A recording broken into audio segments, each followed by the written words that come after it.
Kenneth Stevens, Dr. Kenneth Stevens. I've been with the medical school for a long time, since 72.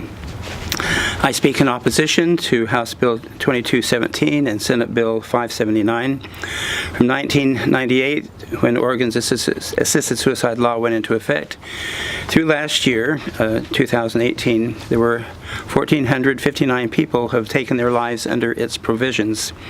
The suicide rate in Oregon has significantly increased and has been noticed by the media in a current media campaign concerned about Oregon's problems with suicide.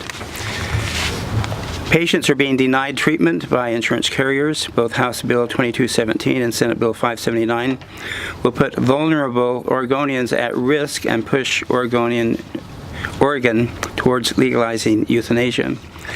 As an oncologist for over 53 years, I've studied and written articles about assisted suicide and have learned of many of its inherent dangers to patients, medicine, and society. These bills would eliminate many of the limited safeguards in Oregon's assisted suicide law. House Bill 2217 would permit physicians to take a more active role in their patient's death. These bills are against the Hippocratic Oath, against our skill set and training, and against our ethical obligation to provide the best care possible to our patients. House Bill 2217 will permit injection, inhalation, or IV, or really any possible means for a suicide.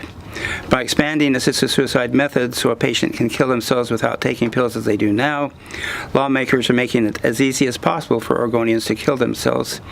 In the process, they're involving medical physicians far more than under the current law. Make no mistake, this bill makes physicians take an active role in their patients' death. If House Bill 2217 becomes law, there will be little or no distinction between assisted suicide and euthanasia in Oregon. In addition, once a suicide prescription is made, it would be very easy for a person other than for the patient to administer the drugs without the patient having any knowledge of what's going on. Senate Bill 579 will remove the 15-day waiting period and the 48-hour waiting period for those very near death. The proposed language even permits a person to obtain lethal drugs and end their life on the same day when they have made the decision to use the law. The current waiting periods exist to allow a patient the opportunity to really understand and reflect on their decision. This is a heavy and momentous decision, a decision to end one's life prematurely. Patients need protection from making a hasty decision. They also need to have protection from being coerced into making that decision. Senate Bill 579 will not ensure a patient's decision is free of coercion. There's increasing concern regarding the increasing costs of medical care. A February 13, 2019 editorial in the Journal of the American Medical Association titled Rationing of Healthcare in the United States reviewed the challenges of increasing medical costs and deemed it critical to control costs.